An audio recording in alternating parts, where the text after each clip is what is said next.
ಶಂಕರ್ ಗುಹಾ Dwarakanath sir ಕೂಡ ನಮ್ಮ ಜೊತೆ ಇದ್ದಾರೆ. ಅವ್ರೇನು ಹೇಳ್ತಾರಂತೆ ಕೇಳೋಣ. ಸರ್, ಈಗ ಮೊನ್ನೆ ನಡೆದಂಥ ಗಲಾಟೆ ಆ ರಾಘವೇಂದ್ರ ಬ್ಯಾಂಕಿಗೆ ಸಂಬಂಧಪಟ್ಟ ಹಾಗೆ ಗ್ರಾಹಕರು ಎಲ್ಲರೂ ಸಹಿತ ಸಂಸದರಿಗೆ ಒತ್ತಾಯ ಮಾಡ್ತಾರೆ, ನಮ್ಮ ದುಡ್ಡನ್ನು ವಾಪಸ್ ಕೊಡಿಸಿ ಅಂತೇಳಿ.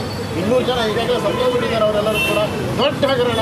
ಈಗ ಅವರೇನು ಆರೋಪ ಮಾಡಿದ್ರು ಅಂತಂದರೆ ಕಾಂಗ್ರೆಸ್ನವ್ರು ಗುಂಡಾಗಳನ್ನು ಕಳಿಸಿ ನಮ್ಮಲ್ಲಿ ಗಲಾಟೆ ಮಾಡಿದ್ರು ಅನ್ನುವಂಥ ಮಾತುಗಳನ್ನು ಆರೋಪಗಳನ್ನು ಮಾಡಿದ್ರು. ಏನು ಹೇಳ್ತೀವಿ ಇದ್ರ ಬಗ್ಗೆ ಆಗಲೇ ನಾವು ನಿನ್ನೆ ಕಾಂಗ್ರೆಸ್ ಆಫೀಸಿಂದ ವಿಸ್ತಾರವಾಗಿ ಸುದ್ದಿಗೋಷ್ಠಿಯನ್ನು ಮಾಡಿದ್ವಿ.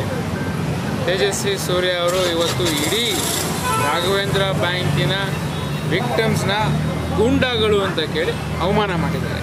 ಇದು ತೇಜಸ್ವಿ ಸೂರ್ಯ ಅವರು ಬಂದಿರುವಂಥ ಒಂದು ಕಲ್ಚರ್, ಅವರ ಸಂಸ್ಕೃತಿ. ಯಾರಿದೆ ಪಾಪ ಅವ್ರು ಯಾರು ಡೆಪಾಸಿಟರ್ಸ್ ಇಟ್ಕೊಂಡು ದುಡ್ಡು ಕೇಳಿದ್ರೆ ಅವ್ರು ಗುಂಡಾಗಲ್ಲ. ಇವ್ರು ಹೇಳಿದ್ದಕ್ಕೆ ತಾಳ ಹಾಕೊಂಡು ಕೂತಿದ್ರೆ ಅವರೆಲ್ಲ ಒಳ್ಳೆಯವರ? ಪ್ರಶ್ನೆ ಮಾಡಬಾರ್ದು ಯಾರೂ. ಸುಮ್ಮನೆ ಅವ್ರ ಮೂಗಿನ ನೇರಕ್ಕೆ ಅವ್ರ ಅಂಗಡಿ ಓಡಿಸ್ಕೊಳೋಕೇನೋ ಹೇಳಿದ್ರೆ ಅವೆಲ್ಲ ಒಪ್ಲಿಕ್ಕೆ ಆಗೋದಿಲ್ಲ. ಸುಳ್ಳು. ಅವ್ರು ಕ್ಷಮೆ ಕೇಳಬೇಕು. ಜನರಲ್ಲಿ ಬಂದು ಆಚೆ ಬಂದು ಕ್ಷಮೆ ಕೇಳಬೇಕು. ಅವರು ತಪ್ಪಾಗಿದೆ, ಏನೋ ಮಾತಿನ ರಫ್ಸಲ್ಲಿ ಹಂಗೆ ಹೇಳಿದ್ದೀನಿ ಅಂತ ಬಂದು ಅವ್ರು ಕ್ಷಮೆ ಕೇಳಬೇಕು. ಸರ್, ಇದು 2400 ಕೋಟಿ ಹಗರಣ. ಎಲ್ಲ ಬಡ ಬ್ರಾಹ್ಮಣರು ಎಲ್ಲರೂ ಸೇರಿ ಕೂಡಿಟ್ಟಂಥ ಹಣ, ಅವ್ರ ಪಿಂಚಣಿ ಹಣ ಎಲ್ಲ ಸೇವಿಂಗ್ಸ್ ಎಲ್ಲ ತಗೊಂಡೋಗಲ್ಲ ಹಾಕಿ ಇವತ್ತೆಲ್ಲ ಜೀವನ ಬೀದಿ ಬಿದ್ದೋಗಿದೆ. 200 ಜನ ಆಲ್ರೆಡಿ ಪ್ರಾಣ ಕೂಡ ಕಳ್ಕೊಂಡಿದ್ದಾರೆ. ಆದರೂ ಸಹಿತ ಇದ್ರ ಬಗ್ಗೆ CBI CID ಏನಾದ್ರೂ ಕೂಡ ಇದಕ್ಕೆ ಯಾವುದೇ ವಿಚಾರಕ್ಕೆ ಸಂಬಂಧಪಟ್ಟಂಗೆ ಇದಕ್ಕೊಂದು ತಾರ್ಕಿಕ ಅಂತ ಸಿಗ್ತಾ ಇಲ್ಲ, ಅವ್ರಿಗೆ ನ್ಯಾಯ ಸಿಗ್ತಾ ಇಲ್ಲ. ಈ CBI ಇನ್ವೆಸ್ಟಿಗೇಷನ್ನ ನಾವು ಭಾಳ ಮುಂಚಿಂದನೇ ಕೇಳ್ಕೊಂಡು ಬಂದೆ, 3 ವರ್ಷದಿಂದ. ಕಡೆಗೆ ನಮ್ಮ ಕಾಂಗ್ರೆಸ್ ಸರ್ಕಾರ ಬಂದ ಮೇಲೆ ಅದನ್ನು CBI ಜನಕ್ಕೆ ಕೊಟ್ಟರು. ಆದಾಗ್ಯೂ CBI ಕೇಂದ್ರ ಸರ್ಕಾರದ ಕಂಟ್ರೋಲಲ್ಲಿ ಇರೋದ್ರಿಂದ ಇವರು ತೇಜಸ್ವಿ ಸೂರ್ಯ ಅವರು ಅವರ ಒಂದು ಇನ್ಫ್ಲೂಯೆನ್ಸ್ನ ಉಪಯೋಗಿಸಿ ಬೇರೆ ಬೇರೆ ಕೇಂದ್ರದಲ್ಲಿರುವಂಥ ಮಂತ್ರಿಗಳನ್ನು ಬಳಸ್ಕೊಂಡು ಈ ಇನ್ವೆಸ್ಟಿಗೇಷನ್ ಆಗದೇ ಇರೋ ಹಾಗೆ ತಡೆದಿಟ್ಟಿದ್ದಾರೆ. ಅದನ್ನು ಕೂಡ ನಾನು ಹೇಳಿದ್ದೀನಿ. ಕಾಯುವಷ್ಟು ದಿವಸ ತಾಳ್ಮೆ ಇದೆ ನಮಗೆ. CBIನವರು ಟ್ರಾನ್ಸ್ಲೇಷನ್ ಆಗಿಲ್ಲ ಅಂತಾರೆ. ಕೇಳಿದಾಗಲೇ ಅರಬಿಕಲ್ಲಿದೆಯೇನಿದು ಅಥವಾ ಯಾವುದೋ ಗೊತ್ತಿಲ್ಲದಿರೋ ದೇವನಾಗರಿನಲ್ಲಿದೆಯೇನು? ಕನ್ನಡದಿಂದ ಇಂಗ್ಲೀಷಿಗೆ ಮಾಡೋಕ್ಕೆ ಎಷ್ಟೊತ್ತಿರಬೇಕು? ನಿಮಗೆ ಬೇಕು ಅನ್ಸಿದ ತಕ್ಷಣ ಬೆಳಗ್ಗೆ ಜಾವ ರಾತ್ರಿ ಎಲ್ಲರ ಮನೆ ರೇಡ್ ಮಾಡಿ ಮಾರದ ಕೇಸ್ ಬುಕ್ ಮಾಡಿಬಿಡ್ತೀರ ಅವ್ರ ಮೇಲೆ. 2400 ಕೋಟಿ ಹಗರಣ ಕೇಸ್ ಮಾಡಿರಿ ಅಂದರೆ ಆಟಾಡಿಸ್ತಾ ಇದ್ದಾರೆ.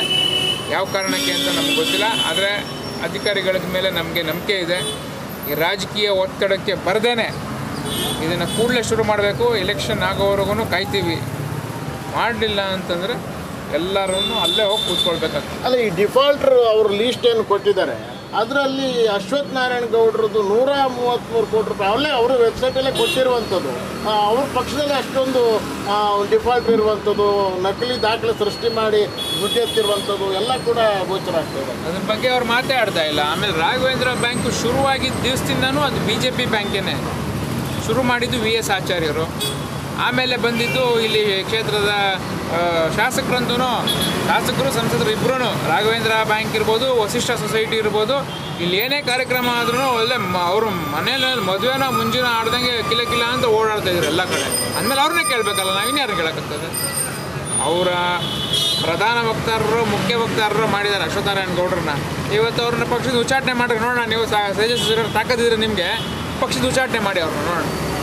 ಅಂದರೆ ಇದು ಬಡ ಬ್ರಾಹ್ಮಣರು ಬ್ಯಾಂಕು ಅಂತ ಹೇಳ್ಕೊಂಡ್ರು ಎಲ್ಲರೂ ಅಲ್ವಾ? ಇದನ್ನು ಡಿಫಾಲ್ಟರ್ ಆಗಿರುವಂಥ ಅಶ್ವಥ್ ನಾರಾಯಣ ಗೌಡ್ರು 133 ಕೋಟಿ, ಅದು ಕಮ್ಮಿ ಅಲ್ಲ, 133 ಕೋಟಿ ರೂಪಾಯಿ. ಹೌದು. ಅವ್ರು ಅಂಥವರು 15-20 ಜನ ಇದ್ದಾರೆ. ಅವ್ರಿಗೆಲ್ಲರಿಗೂ BJP ಅಫಿಲಿಯೇಷನ್ ಒಂದಲ್ಲ ಒಂದು ರೀತಿ ಇದೆ.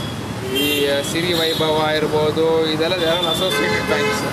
ಇದರಿಂದ ಇದು ಪೂರ್ತಿ ವಸಿಷ್ಠ ಅನ್ನೋ ಹೆಸರನ್ನೇ ಮುಚ್ಚಾಕ್ಬಿಟ್ರು ಇವರಿಬ್ಬರು ಸೇರಿಕೊಂಡು. ಎಲ್ಲ ಆಗೋದಿಲ್ಲ. ಎಲ್ಲ ಬದುಕಿದ್ದೀವಿ. ಇನ್ನು ನಾವು ಹೋರಾಟ ಇದು ಮುಂದುವರ್ಸ್ಕೊಂಡು ಹೋಗ್ತೀವಿ. ಬಸವನಗುಡಿಯಲ್ಲಿ ನಡೆದಿರುವಂಥ ಎಲ್ಲ ಸಹಕಾರಿ ಸಂಸ್ಥೆ ಹಗರಣಕ್ಕೆ ಸಂಪೂರ್ಣವಾದ ಜವಾಬ್ದಾರಿ ತೇಜಸ್ವಿ ಸೂರ್ಯ ಅವರದ್ದು ಮತ್ತು ರವಿ ಸುಬ್ರಹ್ಮಣ್ಯ ಅವರದ್ದೇ. ಸರಿ ಹೋಗೋವರೆಗೂ ನಾವೊಂದು ನಿಮಗೆ ಬಿಡೋದಿಲ್ಲ. ಇದು UB ವೆಂಕಟೇಶ್ ಅವರು ಮತ್ತು ಡಾಕ್ಟರ್ ಶಂಕರ್ ಗುಹಾ ಅವರ ಹೇಳಿಕೆ ಆಗಿರುವಂಥದ್ದು. ನೋಡೋಣ ಇದು ಎಲ್ಲಿಗೆ ತಲುಪ್ತದೆ, ಯಾವ ರೀತಿ ಆ ನೊಂದಿರ್ತಕ್ಕಂತಹ ಗ್ರಾಹಕರಿಗೆ ನ್ಯಾಯ ಸಿಗ್ತದೆ ಅನ್ನೋದನ್ನು ಕಾದು ನೋಡೋಣ.